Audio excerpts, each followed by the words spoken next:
Hello, welcome back. It's been a long time. It's actually been 2 years, I think, since I last did these. Obviously, so welcome back. This is Wonder Dream Podcasts, season 2. It's been 2 years, as I said. The first episode. We're going to go through, carry on from one of the podcasts, which was the paranormal one from the first season. So I'm going to dive more into a few cases and my personal opinions on whether I think they're real or if they're fake. So yeah, it's been 2 years, as I said. This season, second lot of season of the Wonder Dream podcasts are gonna have roughly about 12 episodes, and then take a little bit of a break, and then there'll be a third season, which will have 10 episodes, so like 22 episodes between now and August. We'll see how it goes. Might be a little bit more, might be a little bit less, depending on what we do. So yeah, as I said, for this first episode, we're going to dive into more of the paranormal. Obviously, the paranormal episode which I did for the first season was on my personal paranormal experiences. Obviously, this one won't be. It'll be on me looking and diving into cases and saying if they're real or not, and then obviously using my past experiences, thinking if they're fake, not fake. We'll go from there and see what they are. Obviously, so for the first case which I found was a 1200 BC ghost story, which came directly from Egypt. You can find it online. Obviously, as I'm talking, you'll be able to see it yourself online. So basically, in 1915, an Egyptologist called Gaston Maspero, I think that's how you say his name, he published a translation of an ancient Egypt ghost story, which was possibly set in Luxor. I think that's ancient Thebes.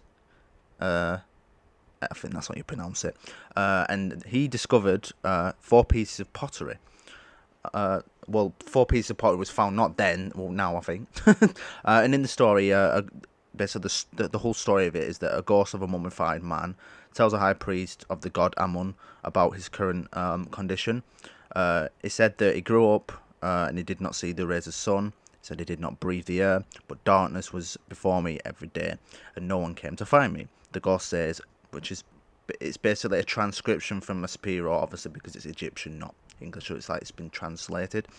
And it says that the ghost seems to complain of some ancient that has happened to himself or to his tomb, but he can't make out what the subject of his disfaction is, which is wrought in Spooky Tales, the 10 most famous ghosts, if you want to look it up. That's basically where I found it. It was like it wasn't an article. There's a book called Spooky Tales, the 10 most famous ghosts, which is on there, so you can find it on there. And basically, obviously, as we know, the ancient Egypts believed strongly in life after death, and they created a series of spells called the Book of the Dead, which obviously they believed helped them reach the afterlife. So basically, the story of which I'm trying to get at here is obviously a ghost story, which delves into the paranormal, which is one of the earliest. Well, I wouldn't say it's the earliest sightings of stuff with paranormal, but it's there as like an early thing. After looking up myself, obviously there's a couple of things which do show about it, but I think it's because of it being so far back, obviously within the Egyptian times. It could be fake, could be not. Obviously, we don't know because it's a translation which they found with some pottery, which they found transcribed on somewhere on one of the Egyptian, not the temples. They have the other places where they're like weird, and the things that go up in the air. I don't know what they call them. And then they have the statues. It's not the temples, or the temple statues or anything in Egypt. It's like the broken down city thingamajigs. That's where they found the pottery and the subscriptions of it. And then a lot of other things which was like written on the walls in that section. For what's been found of it, it could be fake, could not be. But for my personal description of that, I think it could well be true because of the stuff which obviously is found in it, and obviously we know of the Book of the Dead anyway because that's what the Egyptians believed helped them for the afterlife. And obviously, as I said, that the god Amun's mentioned in it.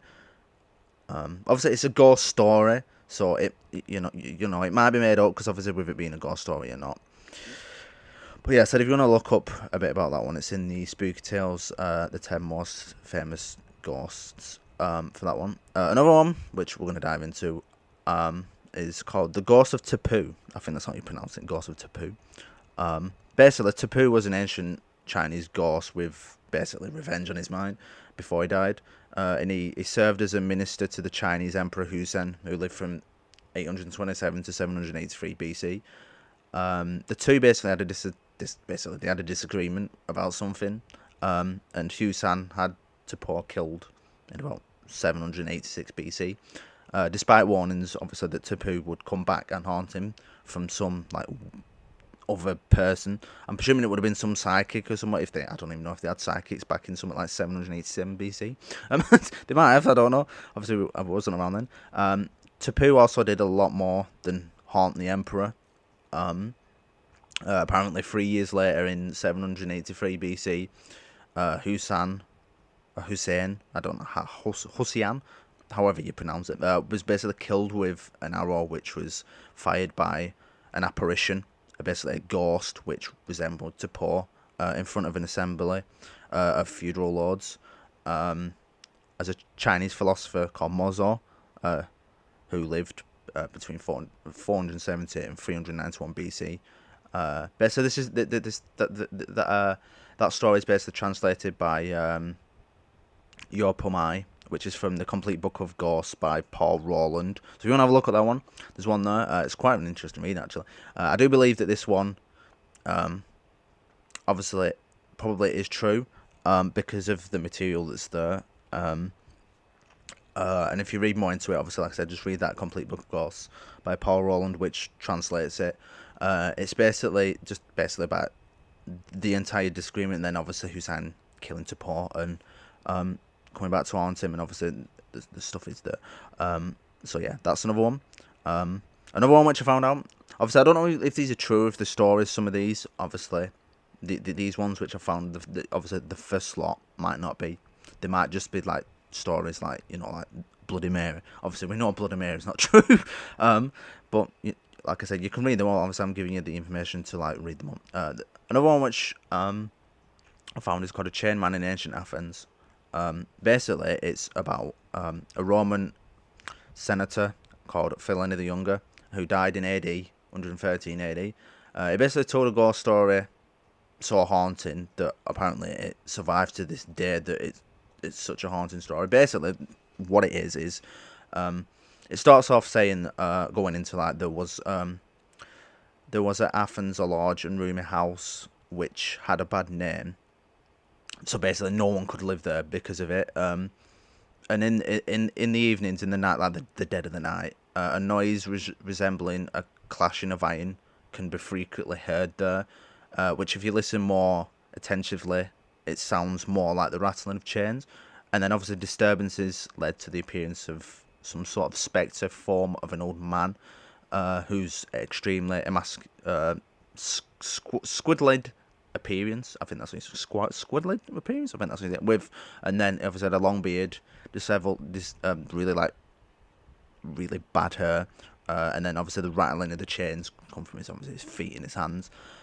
But obviously the house itself was abandoned, and it had to be rented out for like a cheap price.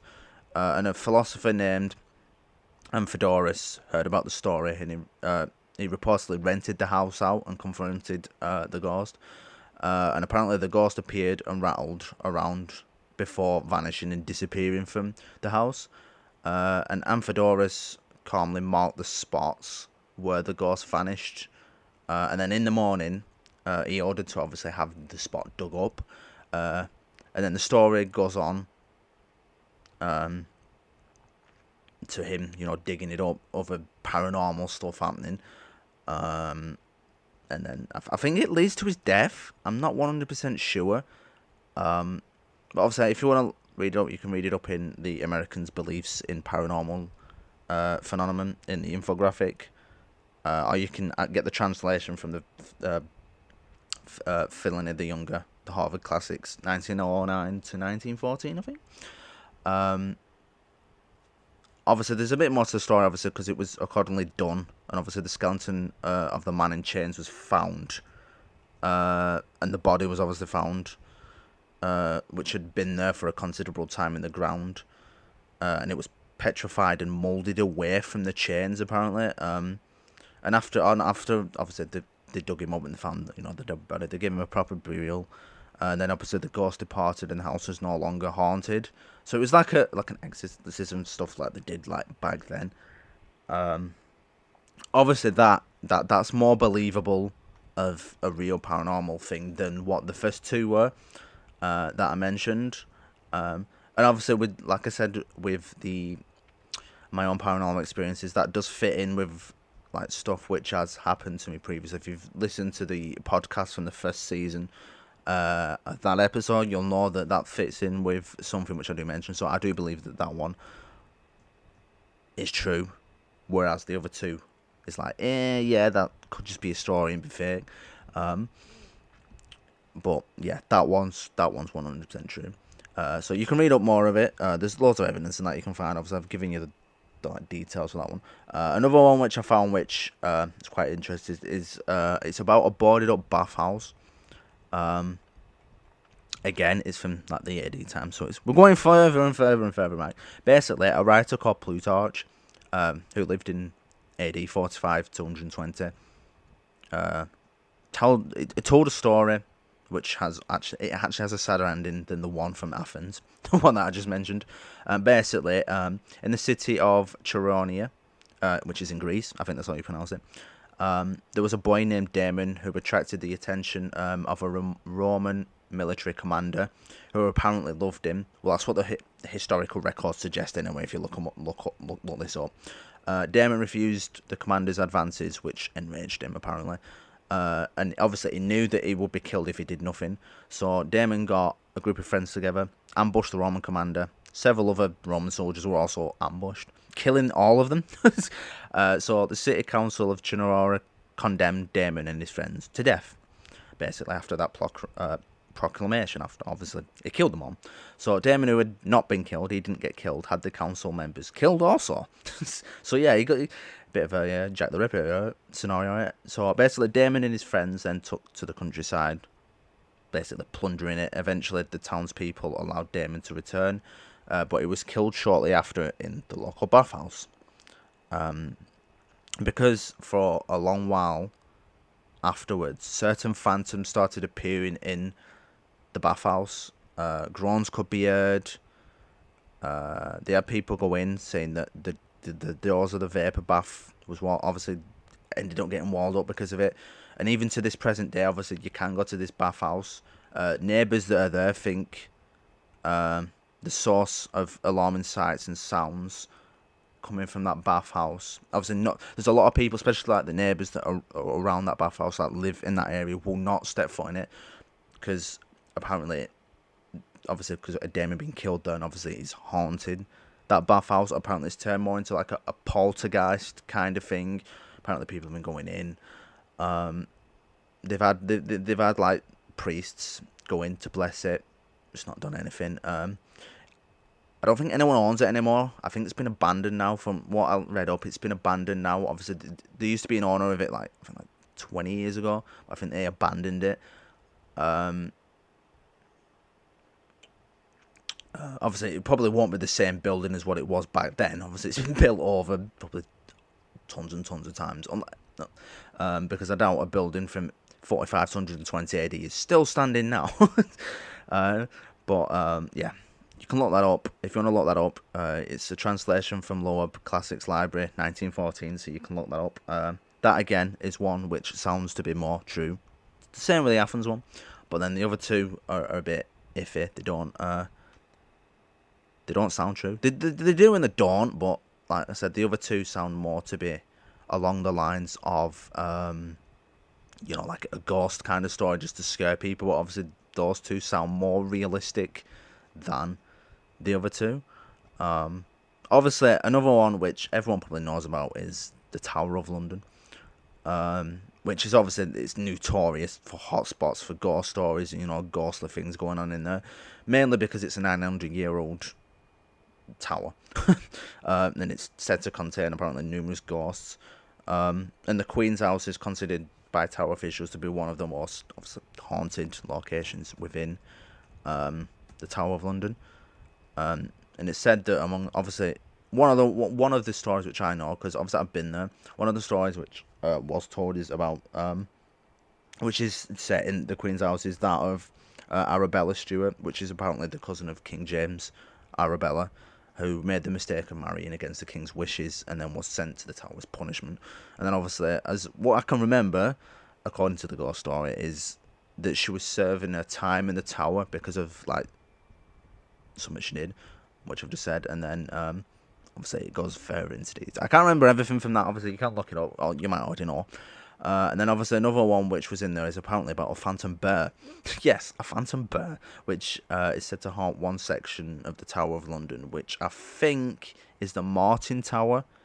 Because there are reports of some sort of like bear roaming the Martin Tower. And apparently the first person to see it that keeps seeing it is a guard who says that the phantom bear is said to have dropped dead from the shock. Obviously the guard died because of shock of seeing the phantom bear. But obviously the Tower of London itself surges as like a part of history anyway. And it's apparently there's more than one animal that haunt the grounds. Obviously bears, like a phantom bear's the main one. Apparently, like some sort of ravid rabbit ghost thing as well. Some of these I think are elaborated and people are probably high on. I don't know, but some of these stories which are on there are obviously fake and they're just doing it for clout because of other things that happen. But obviously the phantom bear thing has been seen quite a lot. And obviously said there was a guard that died of shock of it. A couple of other people have seen them. I personally have been there and I haven't seen anything. Obviously noises have been heard within there, but I haven't personally seen anything in there. But it probably all happens mainly like late on in the night anyway. But obviously with guards that are around there like late on in the nights. But yeah, some of those stories are probably true because obviously they've been reported, pictures have been taken of this phantom bear thing anyway. But yeah, some of them like I said with a rabbit that's ravid. I don't think that's true. The same with there was another reported thing of in the Tower of London, like the main dungeon bit. I think is it like the top area bit. Apparently in there was a lesbian couple. Yes, a lesbian couple. I think that's a lot of bullshit as well. Because it's just I can't remember what it was now. But it was a story from a couple that came out saying they were doing one of the tours, obviously, which they do at the Tower of London anyway. Apparently, yeah, they said they saw that and there was like, oh yeah, this, that. So I read it up and yeah, it's just a lot of bullshit. You can find that also on the, there's a book on the hauntings of Tower of London. It is in that book, and it's one of the most, I've never read a story that contains so much bullshit in my life. But yeah, you can read it up for yourself. It's quite laughable. It's in one of the books. If you just, I can't remember which one it is. It is in one of the Tower of London books. But yeah, it contains so much bullshit. It's just laughable. But yeah, read it up. Another one which I found quite interesting, which you can look up, is in the Akihara Woods, which is located at the foot of Mount Fuji in Japan. Apparently, obviously, it's well known for corpses of dozens of suicide victims that have obviously been found in there in the past like 3 decades. So paranormal stuff like is bound to happen in there, like supernatural stuff. And obviously the forest itself has become a popular place for like troubled Japanese citizens to basically end their life. They call it the suicide forest basically. And obviously today there are signs in the forest urging people obviously not to like end their lives and obviously asking them to seek help, but people still do it. And obviously given the number of suicides that obviously have occurred in the forest, ghost stories have like evolved around it, obviously including several alleged encounters with apparitions obviously of those who have died there, which can be seen on YouTube. Obviously if you look it up, there's very different apparitions on YouTube of people going in there, because obviously you're going to get people going in there like to hunt stuff, and there's a lot of videos on YouTube which show like different apparitions of people that are in the forest, which are presuming the people which have committed suicide within the forest. Some of them do look real, but then some of them look like they could have been digitally enhanced. Not CGI, but like digitally put in there. They basically recorded the forest and they've digitally enhanced it. They basically put something in there. They've like, I wouldn't say green screened it in there, but you can obviously with stuff nowadays you can easily like digitally enhance, like put stuff in stuff, which some of them do look like that way. It's like that alien thing which I mentioned in the first series in that alien podcast with the alien at the house and it peeks up against the window. That is the most fake thing ever. Where it comes up, it peeks around, and then it like shoots off. And then there's another one in there where it was seen in the forest.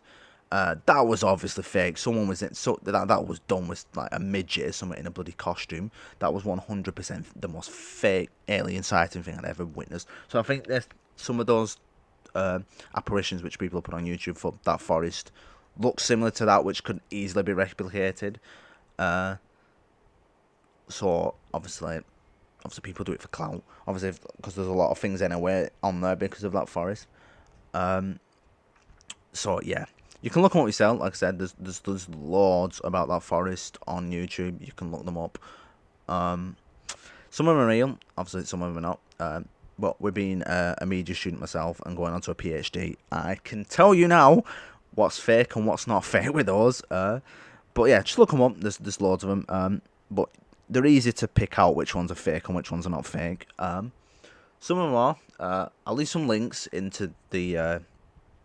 Like I normally do. I'll leave some links into the description when I post it on YouTube. Obviously, they won't be when they go on Spotify, but when they go on YouTube, I'll leave some links in the description so you can see what's what with that. And then I'll do like a playlist, not like a playlist, like a link list thing, and I'll put in there like which ones are real and which ones are not, and then you'll know for yourself which are not and which are all. So then basically I'll just give you an idea, so then you know when you see other stuff you'll be able to pick out what's real and what's not real, because some stuff is like it's like 50-50. You don't know if it is or not, because obviously if you've not like done a lot of research into it, you've not done media stuff, or you've got more degrees that dive more into that, you're not gonna know what's you're not gonna be able to easily pick stuff out and like digest it and be like, right, that's not fake, that's fake, that's been digitally put in there, that's CGI, that's fake, that's someone in a costume. It's for me anyway, personally, it's easy to pick stuff out and be like, right, that's fake, that's 100%. Obviously that's been digitally enhanced, that's fake. It's easy to plow them out, obviously. After years and years of doing a lot of modules on that and researching stuff personally myself, it's easy for me to digest stuff and pick stuff out. So there's that. So yeah, like I said, I'll put the links in for that. Right, so something else we're going to dive into now, after we've gone through a couple of cases at ghost stories and some other stuff which you can look up. We're going to dive into a couple of exorcism reports. This is a subject which I don't personally like to do, obviously. But it's not that I like to do, it's just like, just in films in general, I cannot watch anything that has exorcisms in it. Blame my parents for this, because for putting The Exorcist on when I was 10. I think I was 10. I was 10 years old, yeah. My parents put The Exorcist on. I think I mentioned this, actually. They put The Exorcist on, and it just fucking scared the shit out. It scarred me for life. I cannot watch that film whatsoever without not sleeping for just anything to... any exorcism type of films, I just can't do them. They scare the living shit out of me. I don't think it's the films themselves, it's just the way that they portray the devils and the way that they do stuff within the films that just scares the shit out. Even though I'm fine with The Conjuring, The Conjuring's fine. Completely fine with those films. They're quite funny, some of those, actually. They're alright. Then again, The Conjuring 2 was a little bit creepy. The dude with the dead dude in the chair and the kid. Yeah, that one was a bit creepy. It didn't scare me as much as like most exorcism films, like The Exorcist does. But yeah, The Conjuring 2 was a bit... it was a little bit creepy, but like I said, I can't really do those films. I think I did mention before. So one of the exorcisms which I looked up, which I don't know if it's quite renowned as some of them. Obviously, there's the Exorcist case, which the Exorcist film was based upon, and obviously the Exorcism of Emily Rose is also another well-known exorcism thing. And there's also another one, which there is recordings of the exorcism. It's a woman. I can't remember what she's called. but there's a recording. It's everywhere. You can probably find it on YouTube. I think it's about 30 minutes long, and it's basically the exorcism of and she's talking in different language in Latin, and it's quite disturbing, to be honest. So you can look that up. I'll look it up and I'll put it in the description. Like I said, anything that I miss or like I forget, I'll put in the description so you can look up. Obviously, right, the exorcism which I'm going to talk about now is called the Exorcism of Roland Dorr. I think it is a well-renowned one, as the same as obviously Emily Rose and the case which the Exorcist film was based upon. I don't think it's as well-renowned as those two, but I think it is the Roland Dorr one, because it's so basically it's a recent. I say it's recent-ish. It's about 80 years ago. Basically the story is. It's basically in 1949, a boy from a cottage city in Maryland, who obviously is known as Roland Dorr, which is it's not his real name. Obviously, he underwent an exorcism performed by a group of Roman Catholic priests. Accounts suggest, we don't actually know. It's just accounts have suggested this, but there are actually conflicting reports as to Roland's alleged powers, because they say that he has his powers, he did this stuff, he did that, he did this. Obviously, some stories claim that Roland had supernatural strength. He could speak in ancient languages that the boy had no knowledge of, and could apparently move and levitate the mattress he was lying on, which obviously were known from the Exorcist film anyway, with basically levitating in the bed. Now,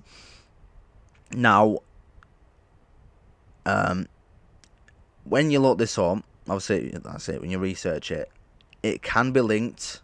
Like some of this stuff, obviously, you got the supernatural strength, can speak in different ancient languages, which obviously you don't have knowledge of. It can actually be linked to medical issues. Not obviously the supernatural strength. Oh, if I get a medical issue, I'll become fucking Superman. Some reports, especially when it comes to exorcisms and stuff like this, some reports can be linked to severe medical issues, trauma, brain tumours that have developed beyond science. They don't know, basically what's happened, and it can severely damage you, and it can cause brain damage, and then which apparently some reports, obviously, like medical issues, like say if you get like a brain tumour, something like this, it can actually affect your ability. And sometimes it can enhance your ability, and you can learn new stuff. Like, you could come out talking a different language than what you already know. Like, say you only know one language, like me, like you can always talk English. Say if you got like a brain tumor or something, it can affect your personality. It can affect everything else. You could start talking different languages because it affects your brain cells. It affects your entire body, basically. And that's where some of these reports have come in, especially for the, when they're talking ancient languages. Obviously, when priests go in, they do the exorcisms, and obviously when they come out with different languages, basically Latin is the main language which they allegedly are talking in. Obviously, reports and other videos you can see online of exorcisms done. Latin is the main language these supposed possessed people, like demons that possess people, are supposed to talk in. The Latin language, which is the universal language apparently for demons. But like I said, with that side of things, with them talking different languages and behaving the way they do, it can be linked to medical issues, like I've said. Not all cases, some cases might be true, but a lot of them can be down to medical issues, or like the person themselves, or they've got severe medical problems, and that what's down to them, the personality changing and the demonic and all that. But then when you can argue that case against the truth, because obviously with the reports of like proper top psychologists that have said this when they've reviewed like exorcism, saying it's schizophrenia, it's this bipolar schizophrenia. Yeah, they've had some sort of medical issue which has been enhanced because of God. And then they've said, oh yeah, because of this exorcism, it's made whatever medical problem they've had even worse, and they've become. But then you can argue the case, saying, well, if that's true, then how come obviously with the talking different languages, just bear me a minute because I have to think.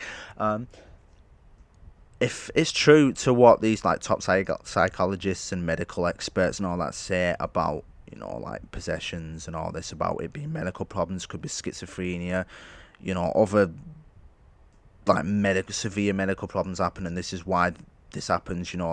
They talk different languages, which can happen with the brain, like I've already mentioned. But the one thing, if that you can argue, if it is true about having supernatural strength and being able to levitate, how could that be a medical problem? How can a medical problem, something like schizophrenia, something that's like a severe medical issue, cause you to have supernatural strength and then be able to levitate? Obviously, I haven't witnessed this in person. I have not, seen someone possessed with supernatural strength or being able to fucking levitate. And I haven't witnessed it. All I've seen is like cases, like I've read up on cases, which obviously I didn't, like the last one I said about, and then obviously personal experiences of like paranormal stuff, which I have seen, which I've already mentioned, with my mum having to get the house blessed, like my old house from when I was younger. She had to get it blessed from a priest twice because we had a poltergeist in there, and obviously, I'm just going off stuff which I've witnessed and seen.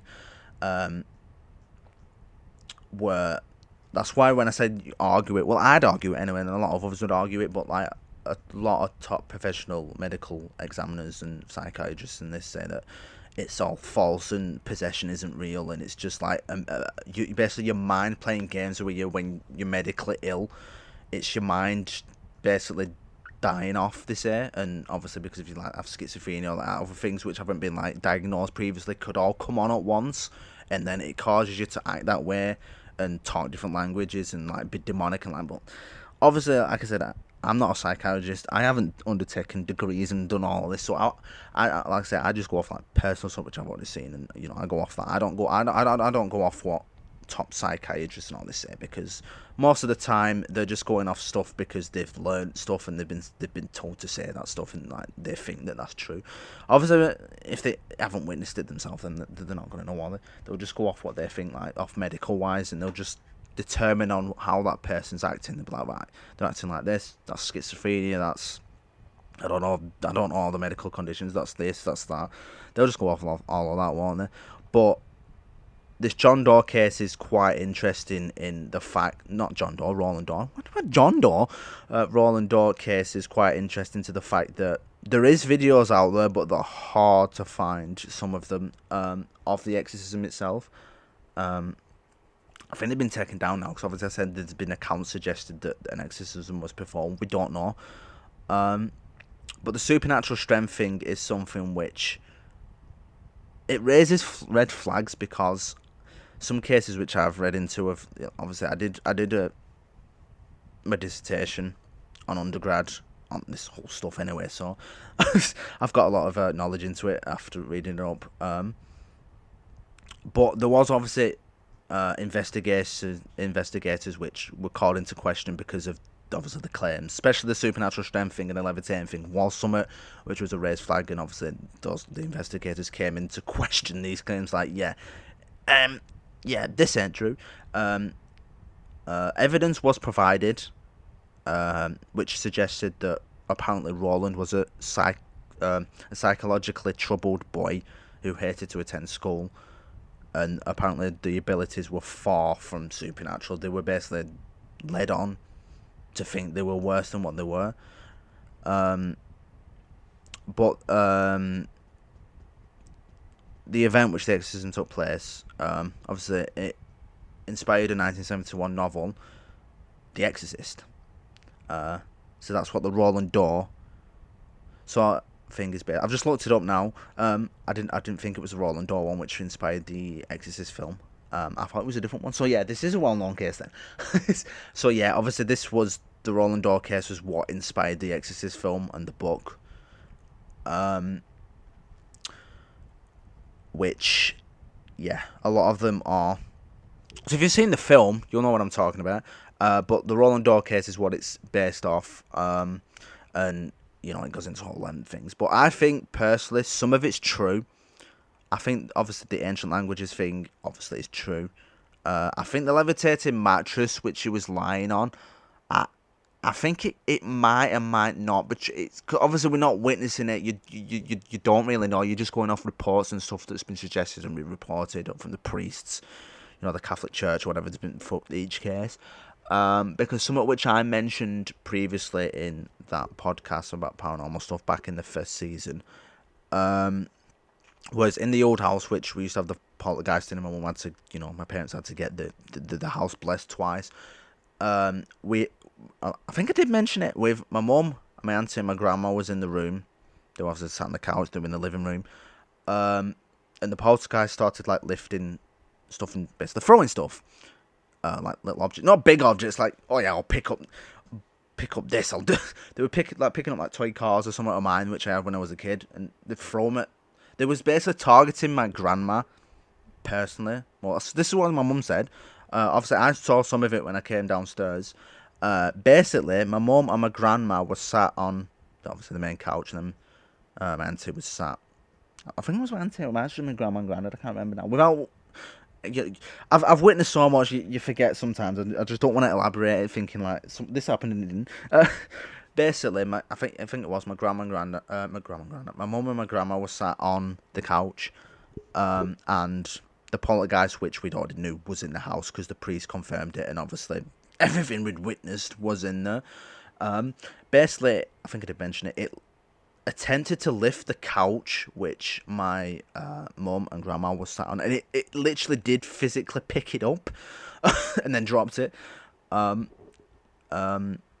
All this is evidenced. Obviously, my mum got it all evidence of it. She's got evidence of it. I don't know if she still has it. She probably does still have it, actually.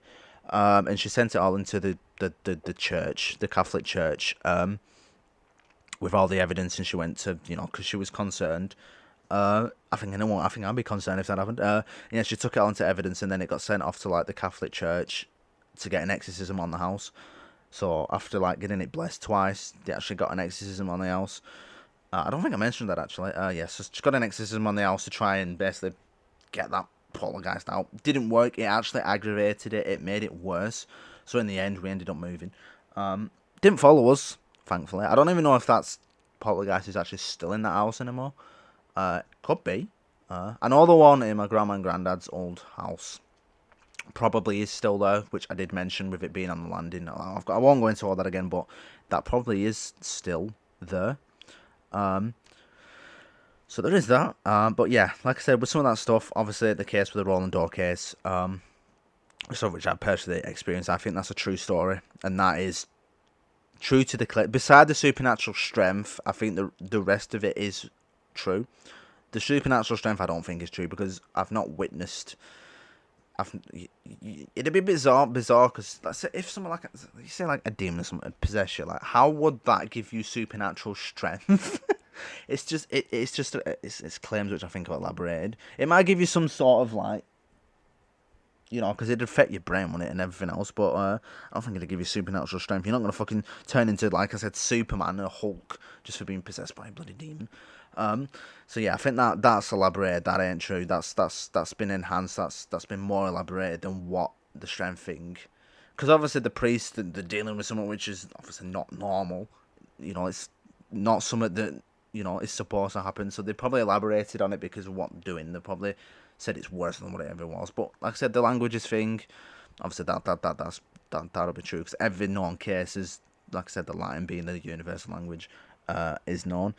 The mattress lying levitating, like I said, that's probably true.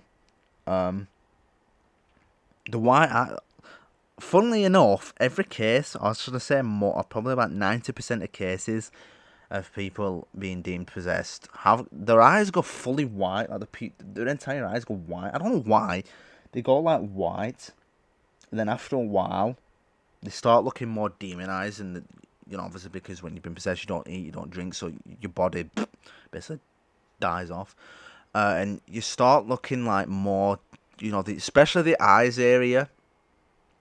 Obviously, they can turn their eyes completely white, so basically, like, and the pupils and everything like goes and dilutes, and then their eyes start to look really like red and. It's really weird. Obviously, you'll probably know what I'm talking about if you've looked into it yourself, but it's really weird when you look it up. But yeah, that's the rolling door case. Another case is about the brown lady of Raynham Hall. Raynham Hall is in Norfolk in the UK. It's a well-known hotspot for an apparition which floats down the stairs, and apparently it's one of the most famous ghost pictures ever taken. But some experts do believe it was caused by double exposure. Obviously, I've seen the picture myself. I'm looking at it now actually, because so the picture. Obviously, it happened in 1936. This picture, obviously, a photographer took the pictures of obviously the 300-year-old Randall Hall, which obviously I've said is Norfolk, and then obviously they captured the image of the apparition basically floating down the stairs. Being a media student myself, obviously, with some experts saying that believe it was caused by double exposure. After looking at the image myself, I took the image into Photoshop myself and I tried to crack it down, see if it was double exposure, and I can tell you now, 100% that is not double exposure. It's too. It seems too authentic and too in there on the image for it to be double exposure, because if you look at the shadows and everything else around that picture, which has been taken, that is not caused by double exposure. Especially the way that the apparition looks as well. It looks like a human figure. Now, double exposure wouldn't do that unless there was a person stood nearby, like to the side or whatnot. That would cause double exposure. It's not going to cause double exposure from someone that's taking the picture and then it's going to plant their shadow in front of them.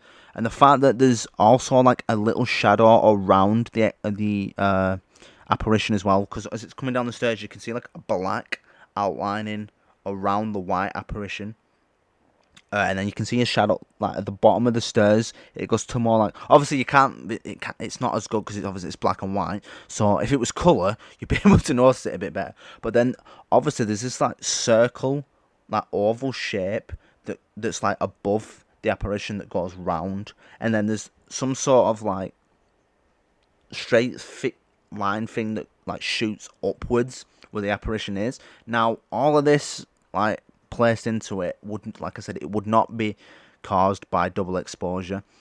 Because if you look at the stairs as well, and then you look at the back, there's like a door with like white light coming in from the door at the back, which is underneath the stairs, which you can see to the right. Now that is shining a bit towards where the apparition is, which is probably why experts believe it's double exposure. They believe it's from this door, and then because when they've taken the picture, it's caused the camera to cause double exposure. This is what experts believe, which obviously I said I've tried digesting it in Photoshop to try and see if it, and obviously I couldn't come with a conclusion to say it was double exposure. It just looks too authentic for double exposure for that image to be manipulated, and the fact that obviously it was from 1936 anyway, they wouldn't have been able to manipulate photos as good as what you can do nowadays. So that's why I believe that this photo is real, because obviously it's from it's from nearly 100 years ago, 85 years, 86 years. So yeah, coming on like another like 15 years, and it will be like a 100-year-old photo. So yeah, it's not caused by double exposure. That is a 100% true apparition. If you want to know a bit about the story, I'll just say obviously the ghost, they believe, may be Lady Dorothy Townsend, which was the wife of the second Viscount of the estate. She died in 1726, supposedly of smallpox. Smallpox after having an affair with her husband, Lord Townsend, who had learned about this before her death.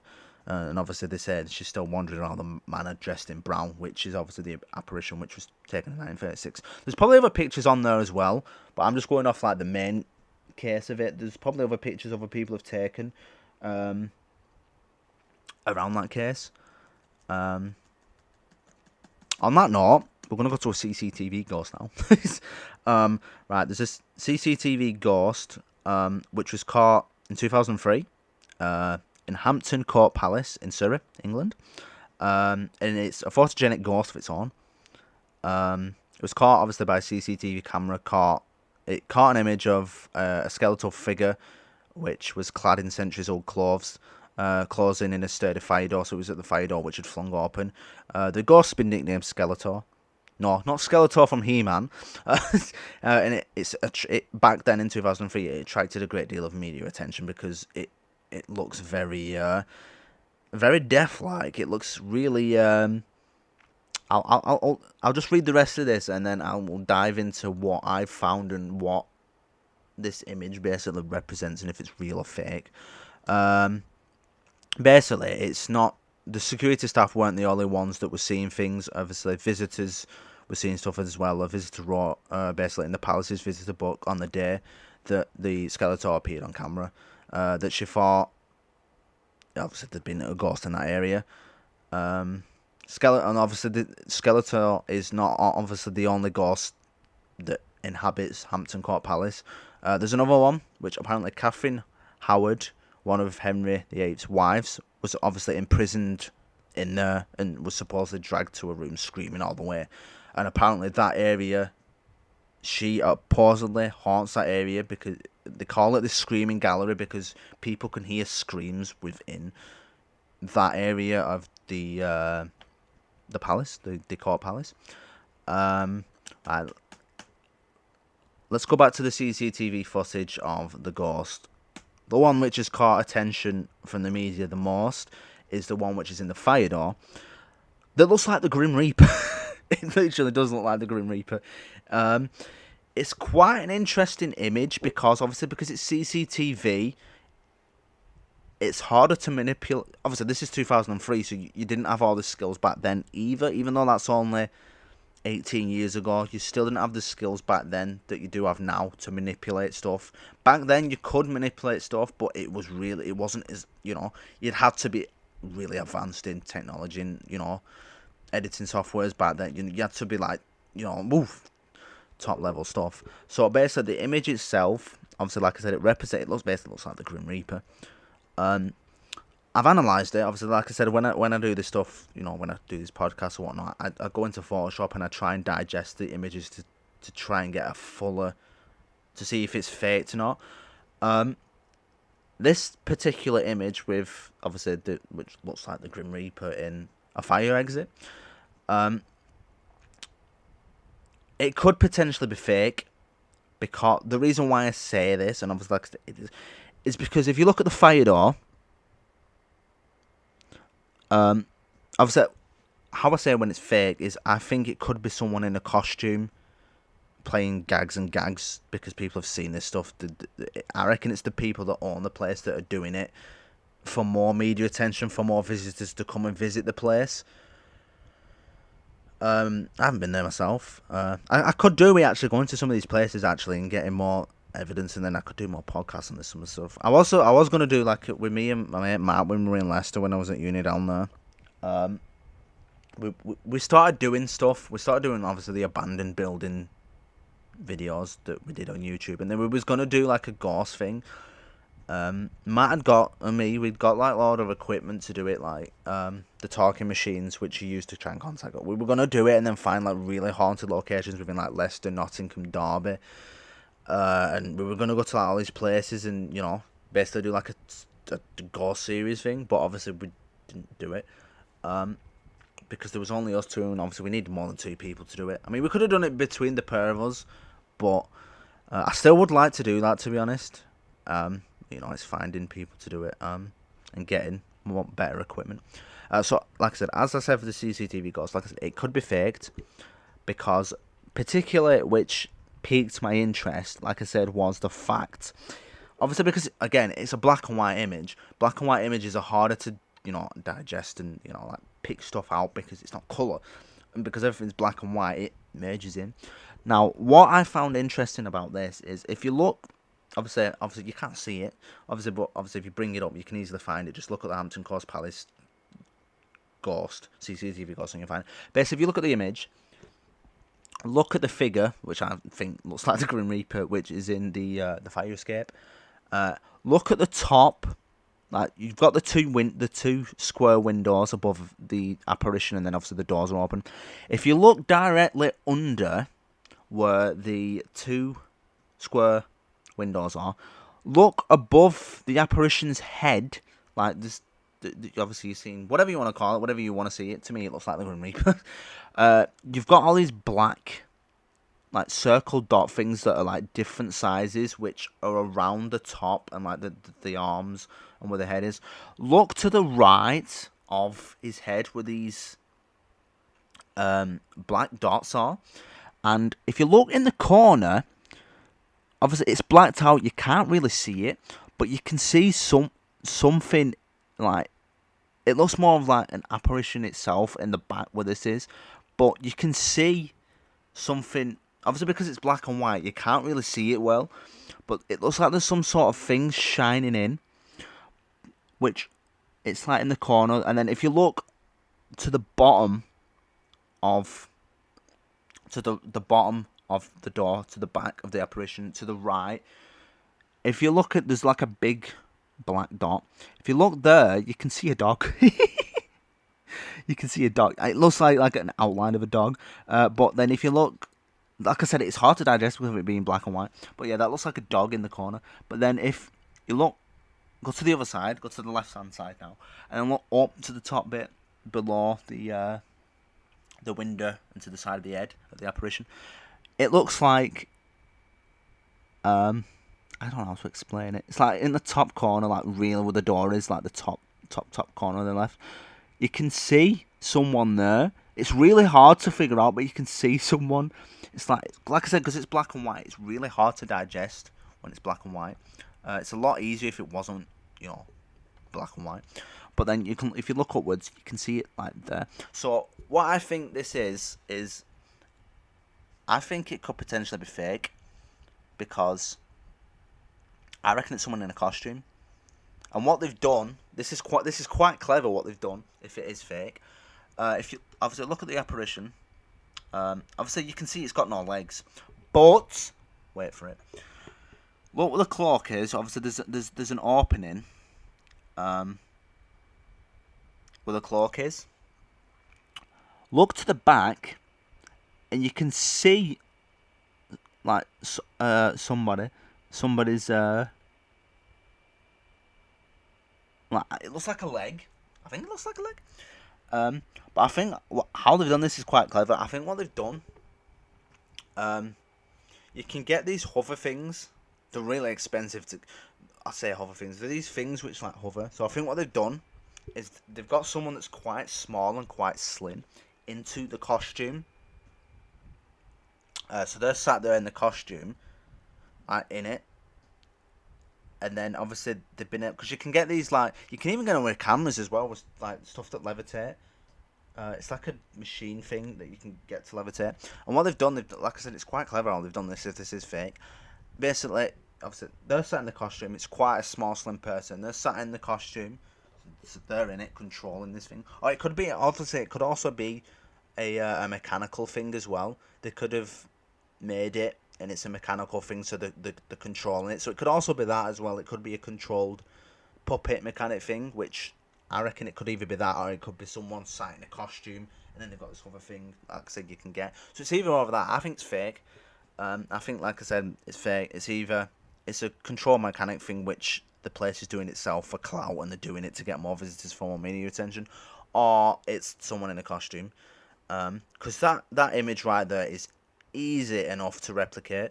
If you ever watch a show, there's a show called Fact or Fiction, which they actually do that. They try and they go through all these well-known cases of paranormal stuff, like abnormal things, and they go out there to see if it's real or if it's not real. A lot of the time, they've managed to replicate it bang on 100%. The picture is exactly the same. It's fake. This is an image which I reckon the CCTV got is something which would, if they did it, it'd be fake. They'd replicate it like that easily. They could do it with a puppet.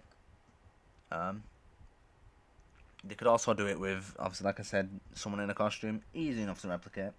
And like I said, the thing itself, it just doesn't blend in. It looks like, it doesn't look right. So yeah, as I said, the CCTV ghost of Surrey is, in my opinion, fake. So you might have different opinions, but like I said, analyze the picture like I've done. Analyze it. you'll pick stuff out which, you know, you can find which are obviously fake. And other people said as well about this ghost. People, it was visitors. Visitors obviously, like I said that they were seeing things. But you know, without going there myself, if I witness it myself, I might be like, right, yeah, it's normal. From what I'm seeing from that, I don't know if is there a video on it. There probably is. If I see the video, I might have a different opinion. I'm just going off the picture. There is a video, so you know, I might have a different opinion if I watch the video. But I'm just going off the images itself, and yeah, just looking at the. Obviously, if it moves, then I might have a different. It might move. I don't know. I haven't watched the video for it. If it moves, you know what? Hold on a minute, because we're on podcast. Just bear with me. Obviously, I'm gonna cut up this and cut it up anyway. So just bear with me so I can watch the video, and then it'll just go on anyway. So just like give me a sec. Right, we're back. Yeah, I've had a look at that video, and yeah, that is 100% fake. So yeah, that CCTV thing at Hampton Court Palace with the CCTV ghost skeleton is 100% fake. I just had a look of it, and that is 100% someone in a costume. It's the way they walk as well. You can see the legs. Yeah, that's fake. That is 100% fake. So yeah, the CCTV ghost at Hampton Court Palace in Surrey is fake, in my opinion. Another, I'll add this one in just for like a well-known thing, because this is well-known. The Amityville house in America, which is it's report. Everyone should know about this. Obviously, it's probably one of the most famous ghost stories in America anyway. Obviously, as we know, Ronald DeFore Jr. was obviously convicted for a 1974 killing of his mother, father, and 4 of his children. Obviously, at the home in Amityville in New York. And obviously, reports indicated that obviously the gun that Rowling used didn't have a silencer, and there was no sign of struggle inside the house, which left the investigators obviously puzzled. And then obviously again in 1975, obviously a new family moved in there called the Lozetzes, that obviously moved into the Amityville home, as they bought it at a discounted price because of that issue, and they lived there. They didn't even live there for a month, and obviously during that time, they said voices were heard around the house. The daughter had developed an imaginary friendship with some red-eyed pig called Geordie. Don't ask. And then the house attracted swarms of flies, and then they said they heard banging on the walls, and the furniture was said to move on its own. This is what the family said anyway. Again, furniture to move. I do believe that because obviously I've seen it. And then obviously paranormal investigators Ed and Lorraine Warren, which we all know because of the Conjuring films and everything. Obviously, they were called in to investigate the house, and they themselves also reported paranormal phenomenon. Ed Warren himself said, obviously, that he was pushed to the floor of the basement by an unknown force, and there was other things weirdly supernatural-wise going on. The house, obviously, it's still there today. It still stands there today.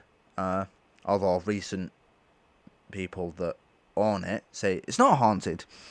They're only saying that to try and sell it. And obviously, the 1977 book, The Amityville Horror, obviously, and films and everything else that have been based on it. We know that the Amityville, that is 100% haunted. You don't even need to look it up to know it. Obviously, you just need to watch. There's one video in particular, and most of the cases that come from Lorraine and Ed Warren are true anyway. There's a couple of there is a couple of cases from Ed and Lorraine Lauren which are controversial, and I'm thinking like, yeah, that can't be real. I still don't believe the doll, the Annabelle doll. I still don't know whether to believe that or not. I think that might be made up. Obviously they've got the doll locked away in. Obviously, Ed and they're both dead now, aren't they? Is it someone like a grandchildren or someone else? I don't know who owns the house now with all this stuff in it that they got from all these investigators.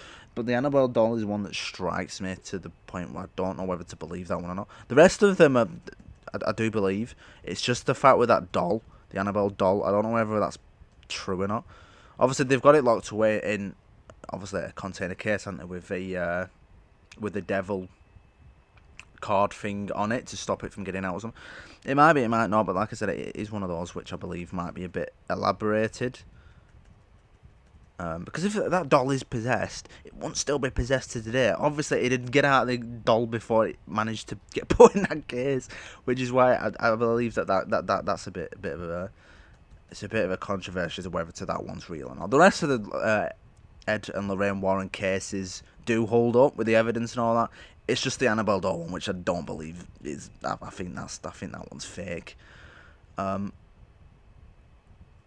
could be wrong. It might not be. Obviously, I'm just going off what evidence is already out there from what they've given him for the cases which Ed and Lorraine Warren have done. Like I said, most of them, if not all of them, beside that one case of Annabelle, are true. It's just that Annabelle one strikes me as a bit weird, if you get me. I wouldn't say it's not. I mean, I want to believe that it is real, but it's just one of those that it strikes me as a bit strange. It's like with the Nosferatu and the whole vampires thing. Obviously, that's not super. Now we're diving into something else now with that. But like I said, with vampires and all that, vampires are not real. If vampires were real, then where are they? Because they're supposed to be able to live forever unless you stake them. It's the same with that story with the Nosferatu story, thinking that vampires are real, and people have believed that Transylvania is home to vampires, and that's just going on. That's just going on to a whole new thing, a fictional thing that just isn't real. And that's what I believe with the Annabelle doll thing. Is it's a fictional thing. Obviously, it might have been, something which a spirit attached itself to, but I don't believe that it did half of what has been, reported from them in regards to the Annabelle doll. Because just watch the films. Apparently, some of that is what the case. There's no way that doll did that. There is just no way. I mean, I know that obviously the paranormal and all that exists, but there's no way in hell the doll did more than half of that. If that was true, Ed and Lorraine Warren would be dead. They wouldn't have been alive to witness all the rest of the other stuff if that was real.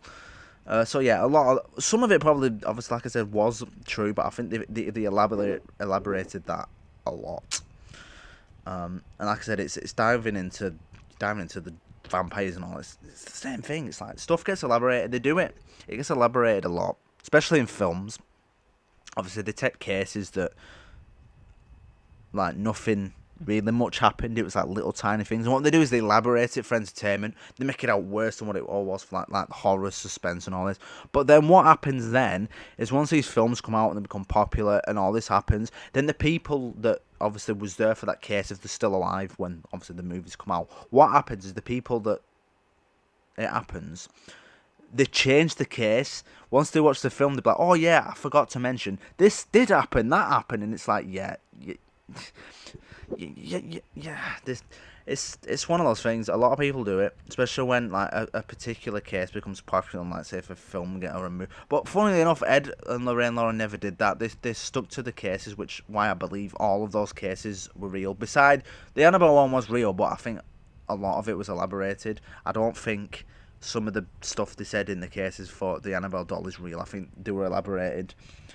But a lot of the cases, like I said, for Ed and Lorraine Lauren are true with the evidence that they've got, but it's just, like I said, it's just the Annabelle doll. The Annabelle doll just strikes me as a fake case. I don't know why, it's just one of those, you just have those instincts, obviously, when you've been researching a lot of this stuff and, gathering your own stuff to see if stuff are fake or not, and then, you're doing stuff for uni, and then you're doing other stuff, and you research, start, like, developing more and diving more into, that subject.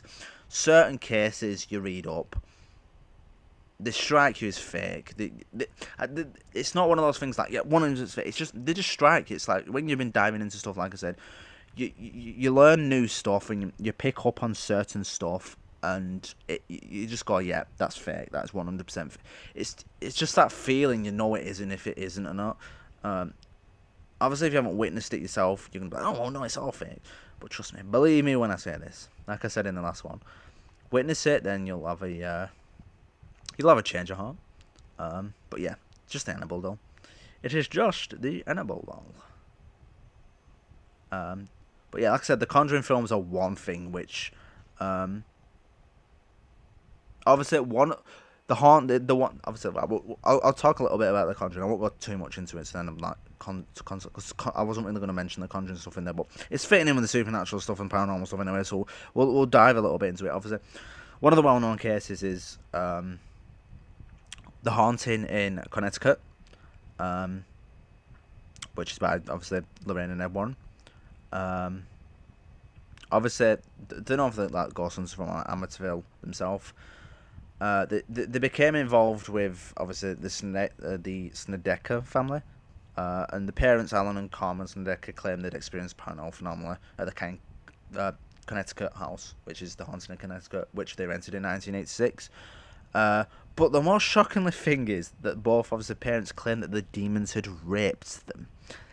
This is what when I read that I just thought that's just bullshit. Demons raped. Come on. Obviously, I had to do a bit more diving myself. Obviously, there is a film for it in it, I think. Or did they do one of the Conjuring? I can't remember now. But when I read that, I was like, oh yeah, the demons raped us. I was like, oh dear, this is...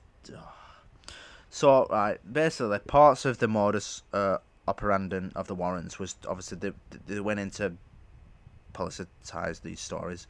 The Warrens hired a novelist, horror novelist, someone to write a book about it. And obviously they realised that a lot of the information wasn't making sense. Which is the thing which I said about the demons raping. That just makes no sense. There has been not even one case about demons. How would that even be possible? I mean, I know these demons and spirits can do some wacky shit, but I've never come across a demon raping someone. Jesus. But yeah, and then obviously with that story as well, obviously it came out then that it wasn't true. Because Garton objected to obviously his publisher's decision to sell the book in 1992, which is called A Dark Place, a story of a true haunting as non-fiction, and he admitted the story wasn't true. And then in 2009, a movie which inspired the case, which is The Haunting in Connecticut, came out, which is what went away just mentioned, and they suspected the movie, obviously it began with the words based on a true story. But then obviously Garton said to Horror Bond magazine that he said, be warned, just about anything that begins with any variation of this phrase is trying a little too hard to convince you of something that probably isn't true. Now, obviously, the haunting in Connecticut is one of those, another case of the Warren. Well, obviously, the Warren didn't case it straight away. They were just, investigating onto it. But that's another story which I believe is fake, especially with the whole demon raping thing. And then there's other information that just doesn't make sense. I have read up on the case, and there's a lot of other information in with that case which they've said, which just makes no sense. A lot of it's elaborated. I think they did it because obviously back then in the 80s, because of The Exorcist, obviously in the late 70s, it was becoming a popular thing for people to come out with cases of horror stories and paranormal and supernatural stuff. It was like the main thing back then, and there was a lot of cases coming out with houses being haunted, so and so being possessed because of the phenomenon of the Exorcist film, because it blew up. And I think this is one of the cases which got out there because obviously I reckon they watched the Exorcist film and they was like, yeah, we're going to say this, we're going to say that, yeah, this demon raped me, this did that, and then obviously it got publicised. Obviously Lorraine and Ed Warren went onto it, and then stuff came out, this wasn't true, that wasn't true, and then I think it did it could have damaged Lorraine and Ed Warren's reputation a little bit, because it wasn't. Just look up the information on the haunting in Connecticut stuff. Like I said, a lot of the information on there is misleading and it's just false. It just makes no sense whatsoever. Obviously one of the other ones is obviously the first Conjuring movie which came out, which is obviously, if you watched it, you know what I'm not going to say a lot about it. Obviously it's based around the Perron family, who basically claimed in the early 1970s that spirits were haunting their Rhode Island house, which again has the haunted doll Annabelle, which I've already said I don't believe. Some of that doll just strikes me as not real. But and then obviously the second Conjuring film opens with the Amityville haunting, and then obviously it moves on to the Warrens' involvement in the Enfield poltergeist in the late 70s. That Enfield poltergeist was 100% that I won't even go into that info.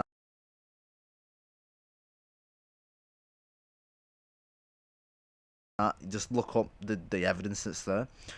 Um, you don't even need to argue that. I think The Conjuring 3, obviously, is it focusing on the... I haven't watched the third one yet, The Conjuring 3. I think it's based on the 1981 manslaughter trial with Arnie Johnson, who claimed was in...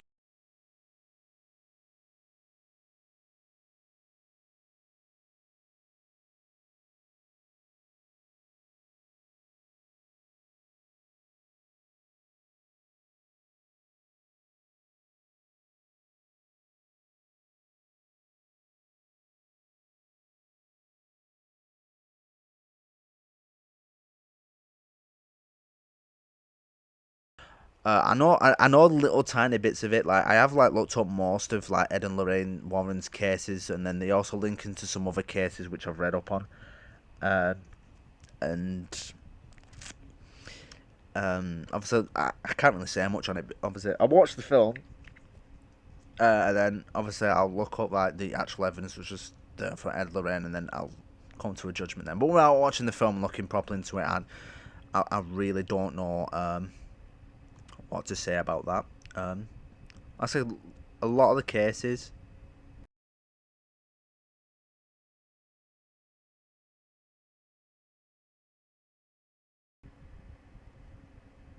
Is it crashed? Oh, I do apologise. It wasn't me. It was there might be a little pause there. I'll edit it down anyway, or I might just leave it as it is. No, I won't. I'll edit it down. But it was Chrome then. Chrome just crashed. Uh, I don't know why, but it just crashed. Right, let's go into a few others. I won't do this podcast for a little long. I'm not gonna make it like 5 hours. I think we've been going for a good hour or so now. Um, but obviously when it gets chopped down, obviously it'll be a little bit shorter. Or I might just leave it as it is, but I need to like edit it down anyway because I need to take the pauses out. I could just leave it as like a normal thing, but then you'll have to stop it in the start, and so I prefer to edit it down. So it's a little bit more smoother. Even though it'd be natural not to edit it. Some of them I leave. Like some of the longer ones, I think there was like nearly a 3 hour one. That was actually a 6 hour one. So I've got a lot of like material. I don't know if I've got the material. I think I do still have the material from the first lot, the series of Wonder Dream podcasts. A lot of it wasn't there. I caught a lot of it. Especially there was the alien and UFO one, which I talked about me seeing a UFO and all that. I cut out a lot because some of it I was thinking right, some of it was like controversial, and then some of it I thought, well, if I put that out there, I'm gonna have the Men in Black coming after me. So I didn't. I was like, oh, I'll cut this, I'll cut that. Plus, it would have been controversial if some of that stuff I said people wouldn't have believed me. You know, you would have been like, oh, well, this is fake. You know, it's a bit controversial, so I just left it out and cut it out and tried to keep it as real as possible. Because a little bit of it I did elaborate. Like a lot of people, everyone does that, especially with cases and stuff. They elaborate it, but I thought like I'm gonna go natural with it and take that out. Even though it happened, but it was just a little bit elaborate. So another case, which is quite interesting, which you can look up, is the Axe Murder House. The Villisca, I think that's how you say it, the Villisca Axe Murder House, which is in Villisca, Iowa. I can't put fucking American places. Somewhere in America. It's a well-known tourist attraction, obviously for ghost hunters and horror lovers alike. The site's basically based upon a gruesome, unsolved 1912 murder in which 6 children and 2 adults had their skulls completely crushed by an axe of an unknown person. The place was purchased in 1994 and they restored it to its 1912 condition, and then the owners converted it into a tourist destination.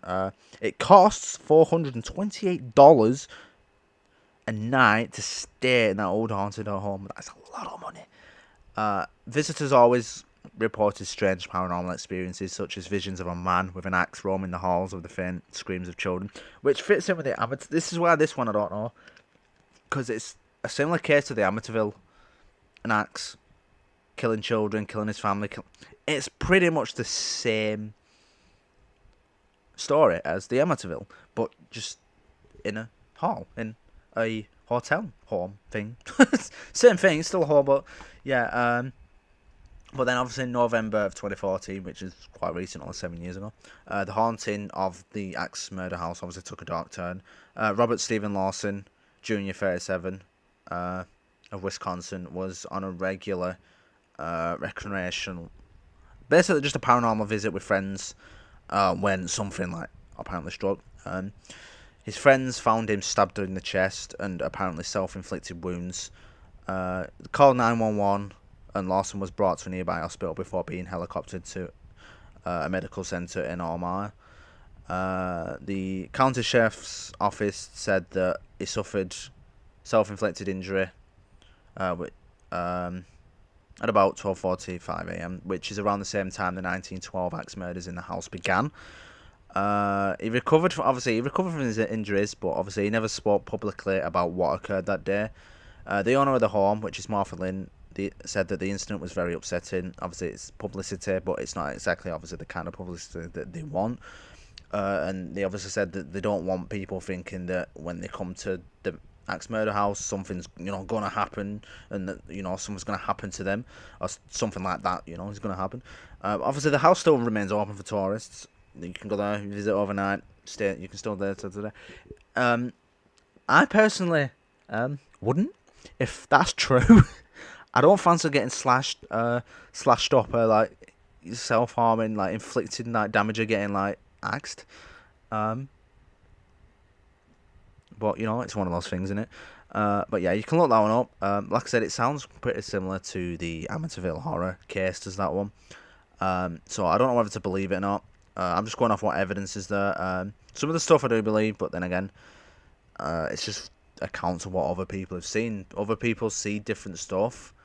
It just depends on what's what. But yeah, with that case, like I said, it's really, really similar to the Amityville horror case, which is why I'm a bit 50-50 on it. I'm talking about dolls before, with the Annabelle doll. There's another haunted doll case, which is actually quite recent, and it's quite a bizarre one, actually. Obviously, when you do think of haunted dolls, you think, obviously, of creepy old Victorian-looking porcelain kind of dolls, don't you? That's what springs to mind. But you'd probably wouldn't get too comfortable around kid toys too soon, to be honest.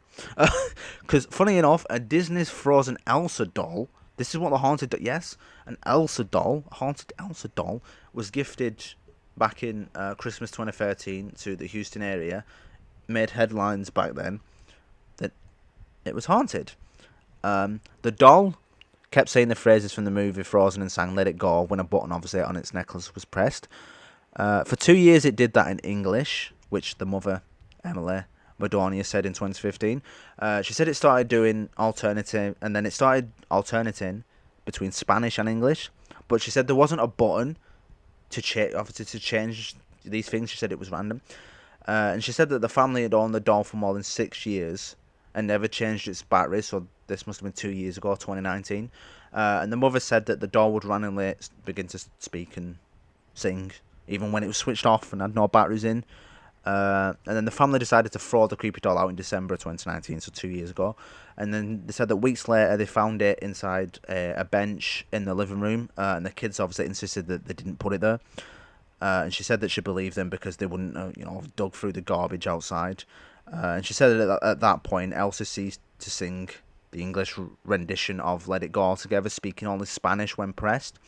And then they said the family then double-bagged the bizarre doll and placed it at the bottom of the garbage, which was taken out on garbage day the next day. And then they went on a trip shortly afterwards, but then when they returned, Elsa too obviously came back, and then there was waiting in the back garden. It was waiting in the back garden of the home, which was really bizarre. And then she said this time the family mailed Elsa to a family friend in Minnesota, who taped the haunted doll to the front of his bumper truck. And it doesn't seem to have made its way back to Houston yet.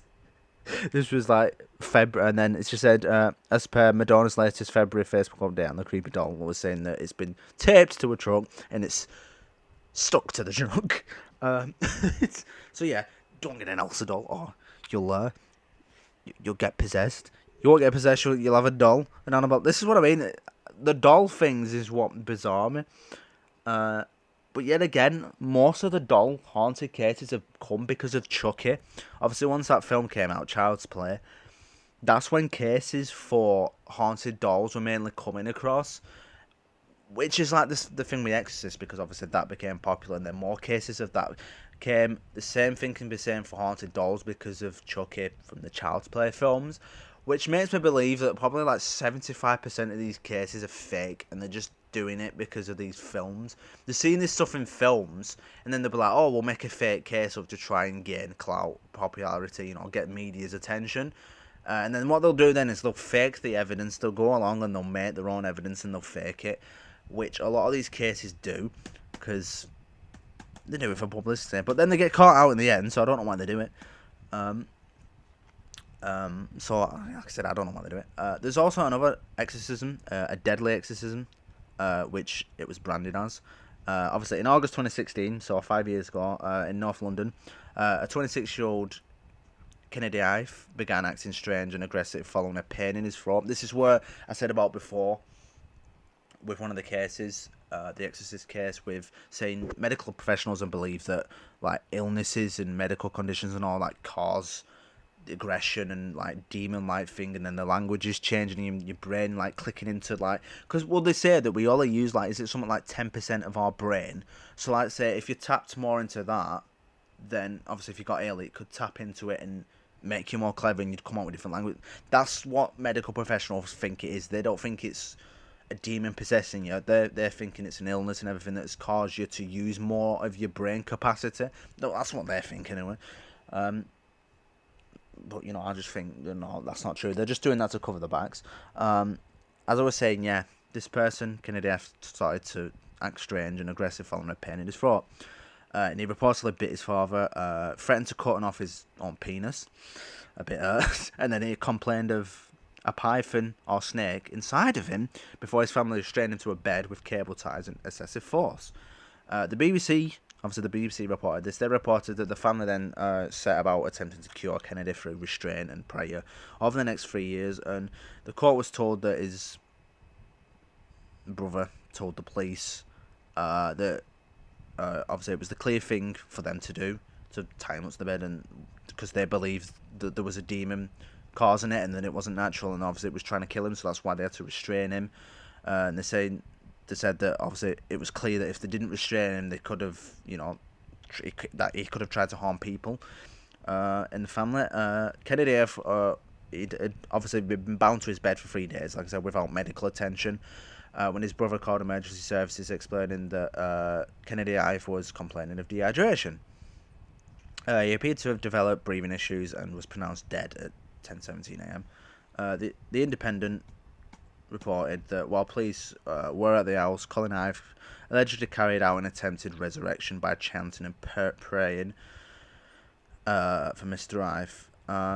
All 7 of Kennedy's Ive's family members were obviously accused of manslaughter because of this and false imprisonment, and they obviously causing or allowing the death of a vulnerable adult. A post-mortem examination revealed over 60 wounds, including a possible bite on Kennedy Ive's body, and his family, Kenneth Ive, along with his 4 brothers, sustained injuries as well. And then the BBC also then went on to report that Kennedy Ive told jurors that he ordered his sons to take shifts and use overwhelming force, but denied that an association with cults, occults and secret societies played any part in his death. And then after a 4-day jury, all 7 members were cleared of charges on March 14th, 2019.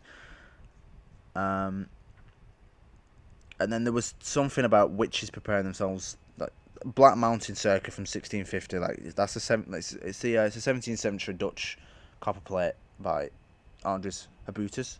Apparently that was brought into the jury as well. I have no idea why. There was a lot of things, but they were cleared for it. It's one of those cases which they believe it's a mental issue thing. There was none of this like excessive strength or levitating or any demonic thing of them talking different languages. There was none of that reported. It was just them being aggressive and everything. So which makes me believe that case might have been a case of mental health issues. And then obviously because they were acting strange and that dehydration, obviously they're not feeding them. They're not, that's why they died.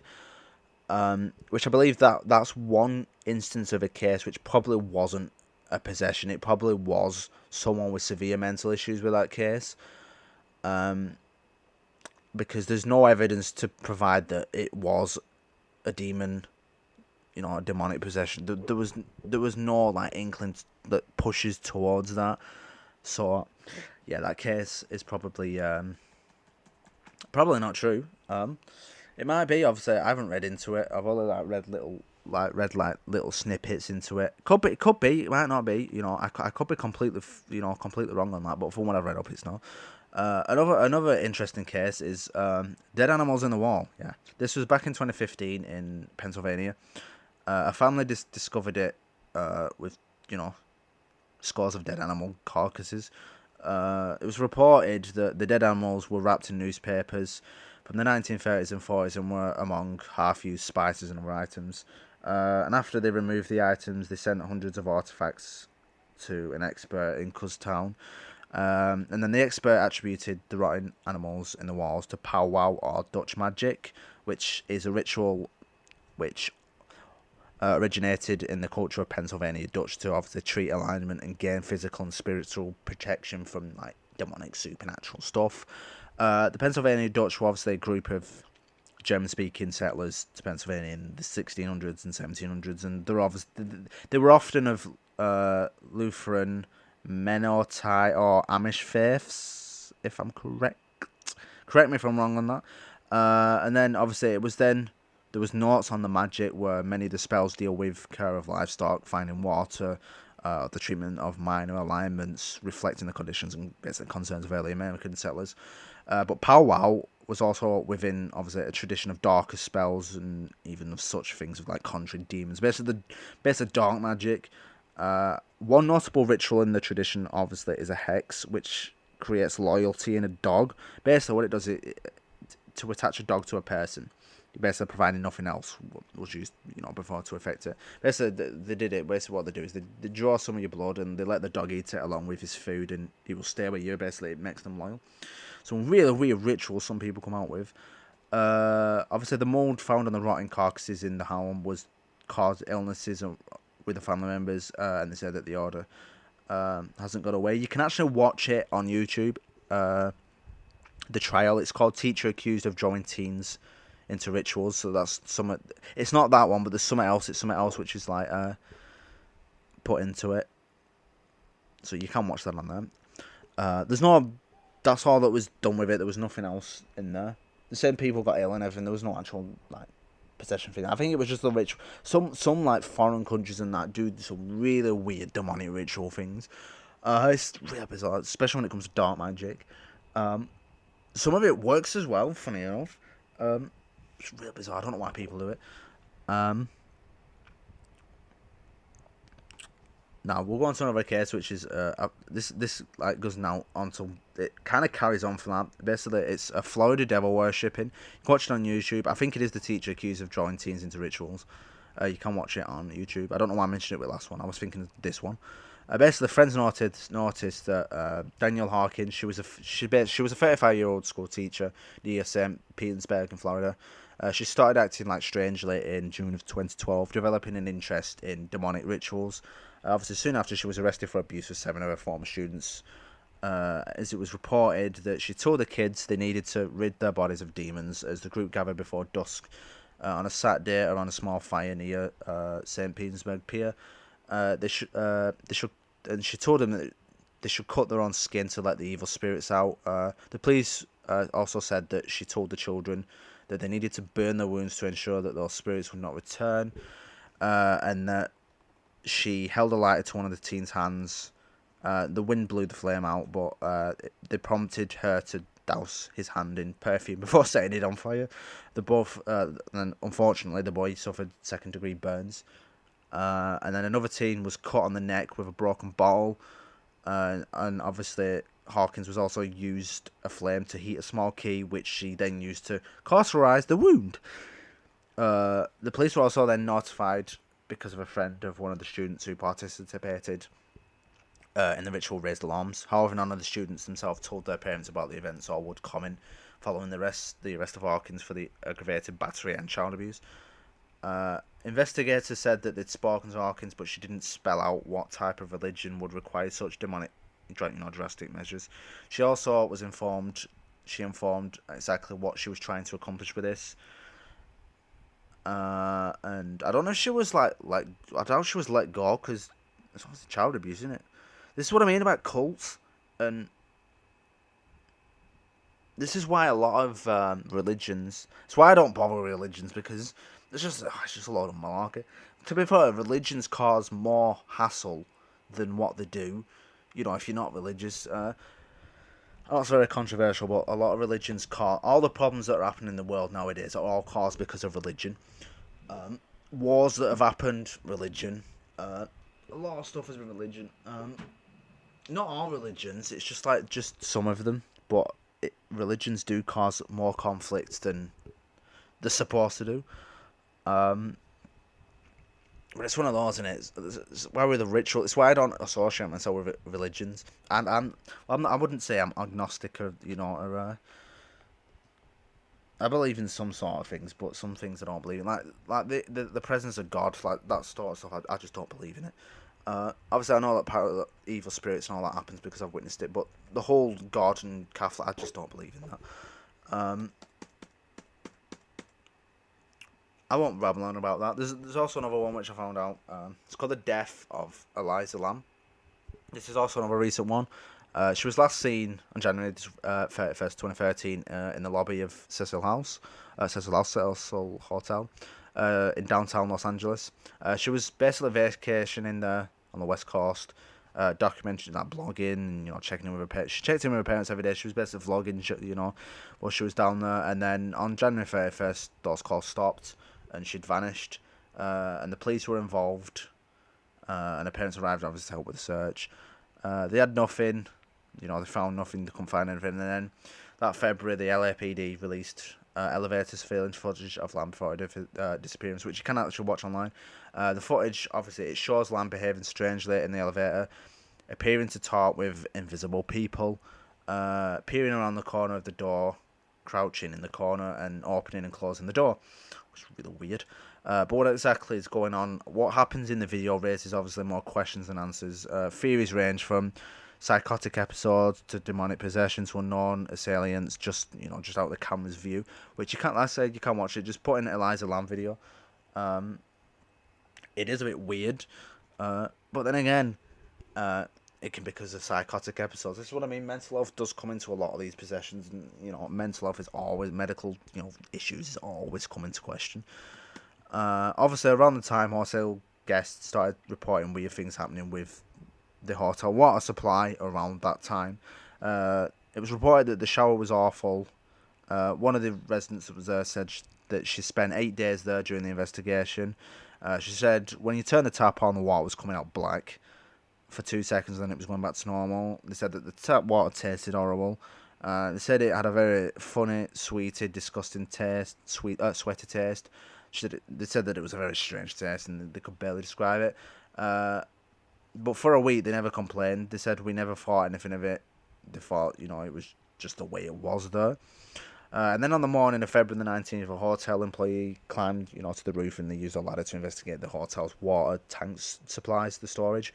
And authorities found decomposing and the naked body of Lamb was in there, with personal items were found nearby. And after an autopsy, her death was labelled accidental. And it was reported that the tank had a metal latch that can be opened, but authorities said access to the roof is secured with an alarm and lock. The single room hotel obviously has an unusual history anyway. Night Stalker Richard Ramirez was found obviously guilty of 14 slayings in the 1980s. Lived on the 14th floor for several months in 1985. The well-known international serial killer Jack Unterweger is suspected of murdering 3 prostitutes during the time he lived there in 1991. Obviously, he killed himself in jail in 1994, if you know about that case. And then obviously in 1962, a female occupant jumped out of one of the hotel's windows, killing herself and a pedestrian on whom she landed on. So there's a lot of really weird stuff with that hotel. So then again, that's something which obviously I do believe in. That probably is some sort of demonic thing going on in there. That is really unusual and abnormal. So none of that's fake. With everything that's happened, you've had a serial killer that is like a lot of people have died in there. Usually, a lot of stuff happens when a lot of death has happened around the area, and a lot of places are also built on burial grounds, which obviously is known for demonic paranormal stuff.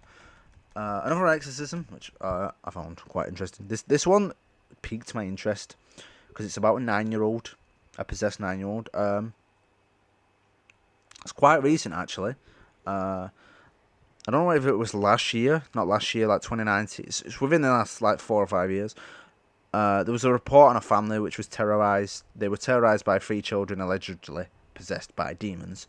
The account of Latoya Ammons and her family tells disturbing stories of children climbing up the walls, getting thrown across rooms, children threatening doctors in deep unnatural voices, and they said it seemed like something straight out of a movie or work of fantasy, except all of the accounts were more or less corroborated with nearly 800 pages of official records obtained by and recounted by interviews with police, DSE, personal psychologists, family members, even a Catholic priest.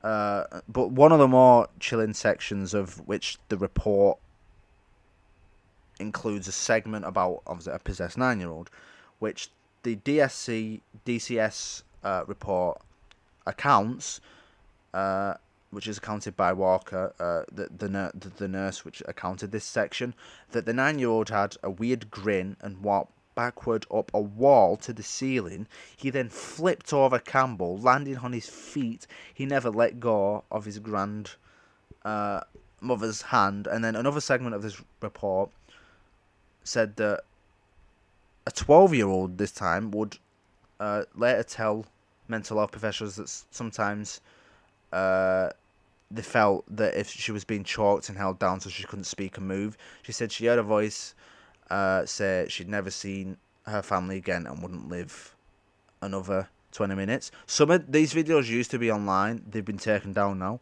They were on YouTube, the segment pieces, but they've been taken down.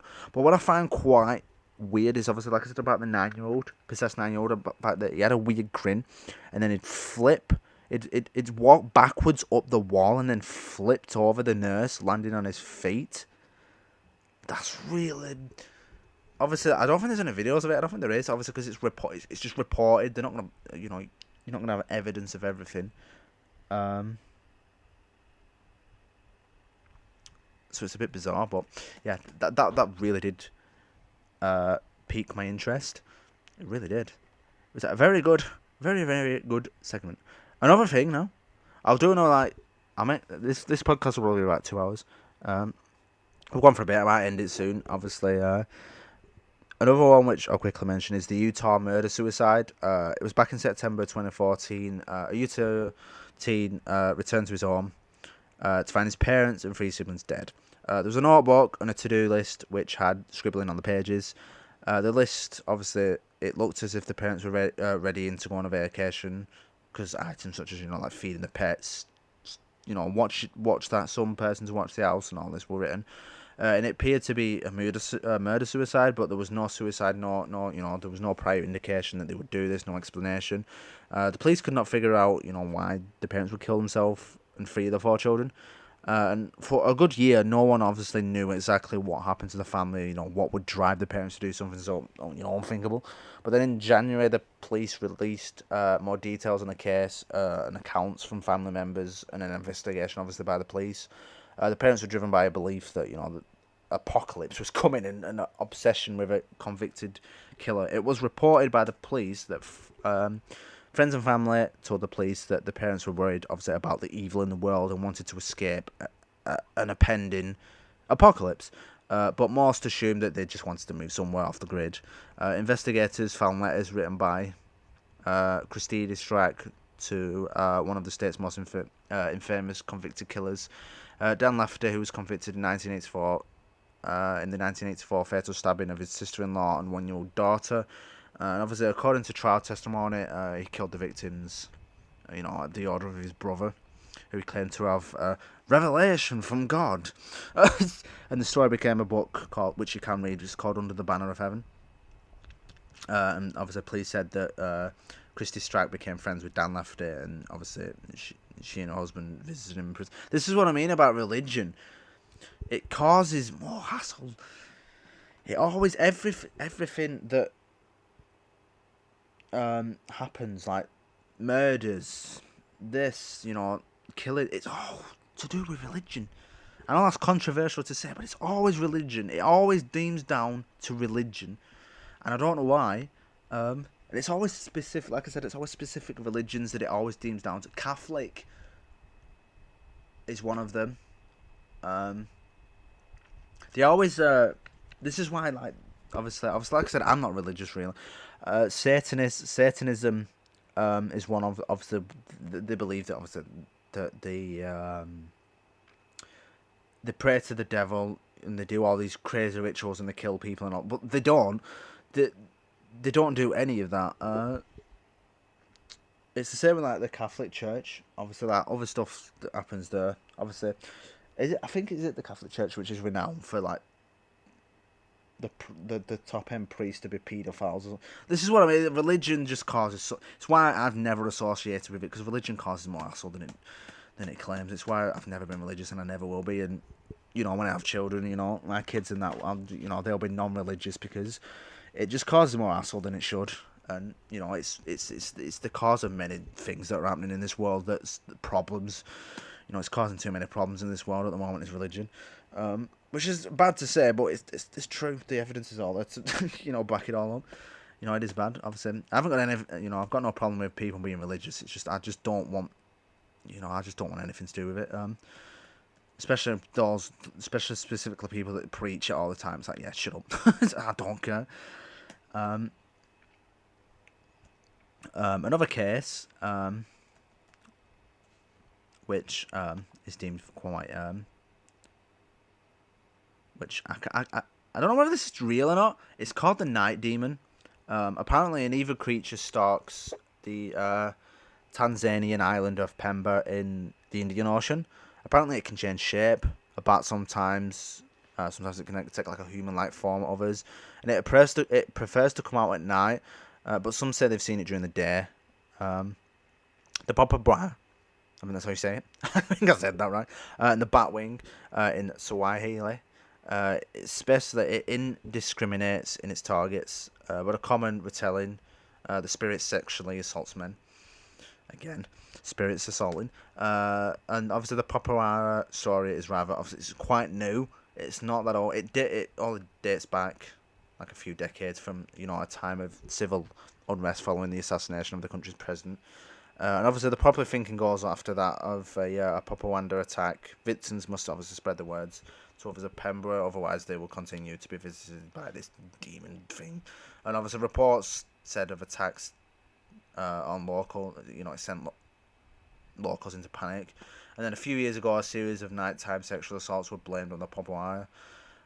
Some men are, staying awake, sleeping in groups of, homes outside their homes, which the BBC reported in 2007.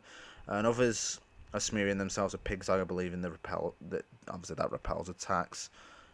And a peasant farmer back in 1997 claims he was attacked by it, saying, "I couldn't see it, I could only feel it, but some people in my house could see it. Those who've got the spirits in their heads could see it."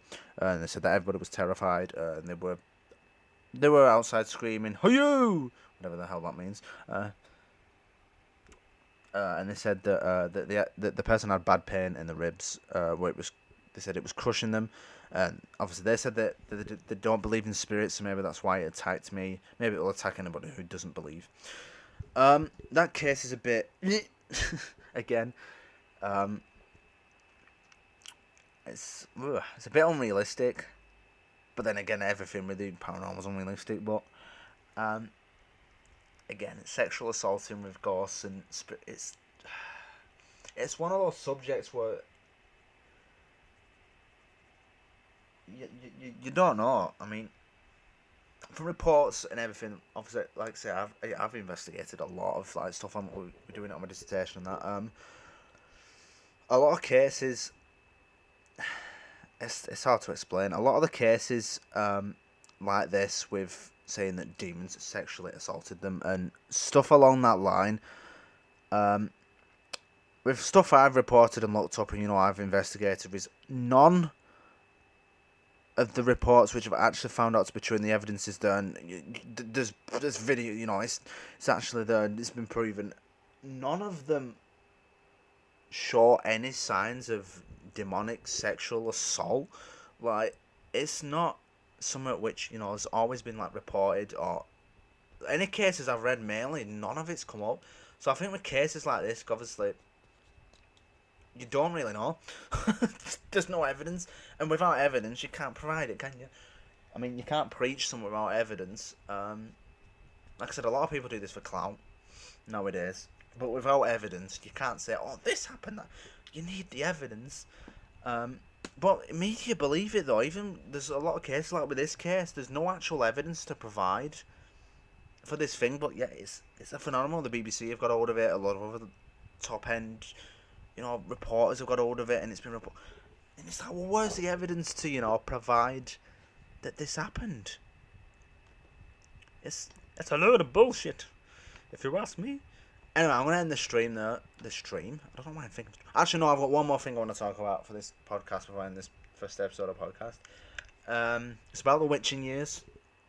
It's about demonology, basically exorcism procedures. I'll end it on this.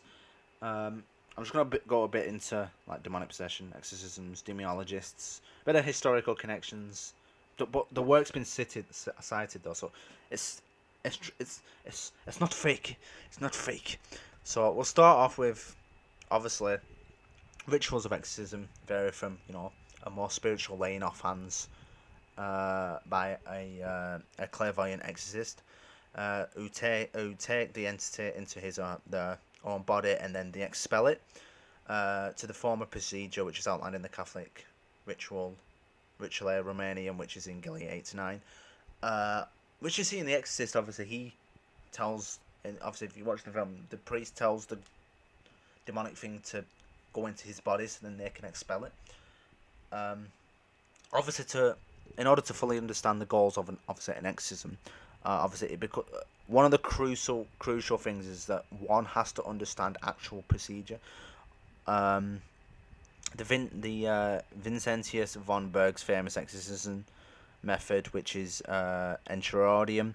Obviously, that supplies a list of tests to determine whether the possessing spirit was good or evil.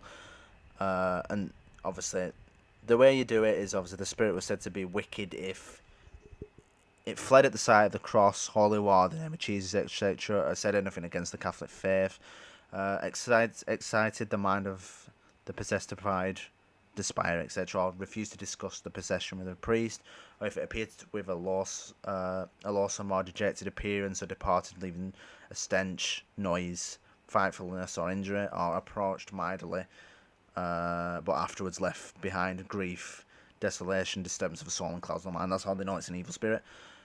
And obviously, if the exorcist felt confident that obviously the person was truly possessed, the next step which they do is obviously they conduct an exorcism. Therefore, it would become imperative, that the exorcist determine how the evil spirit entered into, the person's body. But there's only two renowned ways in which, obviously, a person can determine if they've been possessed or not.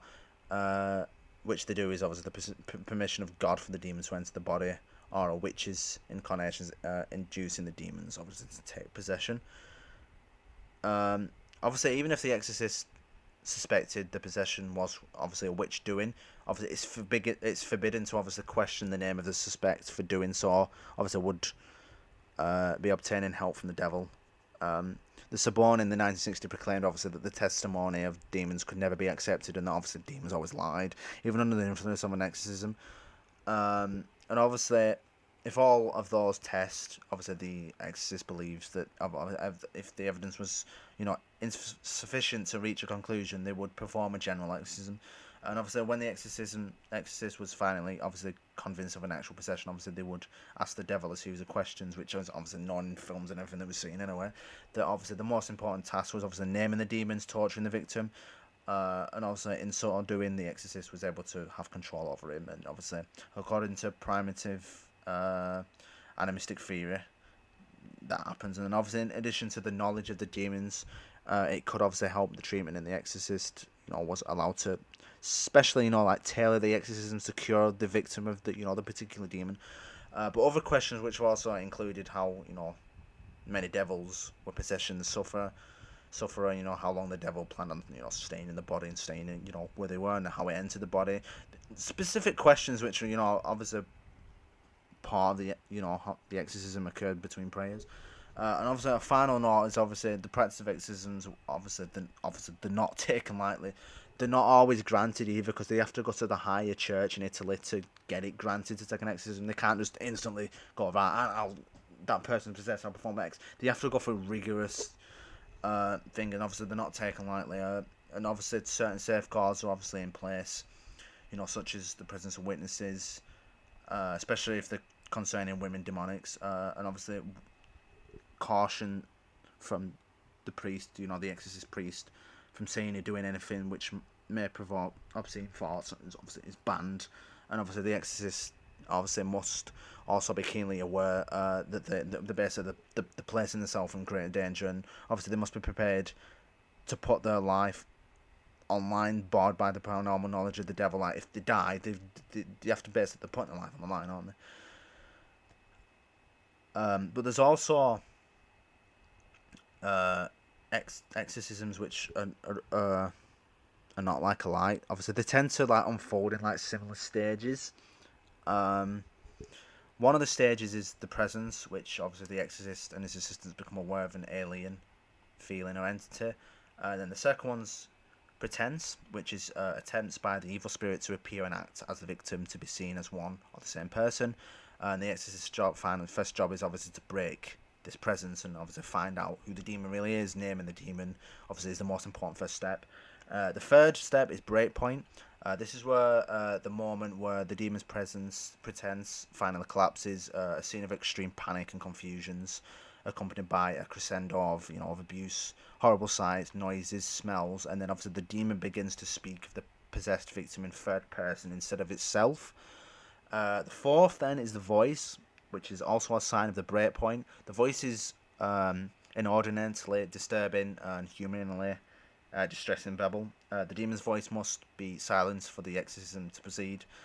The fifth is the clash, which is as the voice dies out, there is tremendous pressure, both spiritual and physical. The demon has collided with the will of the kingdom.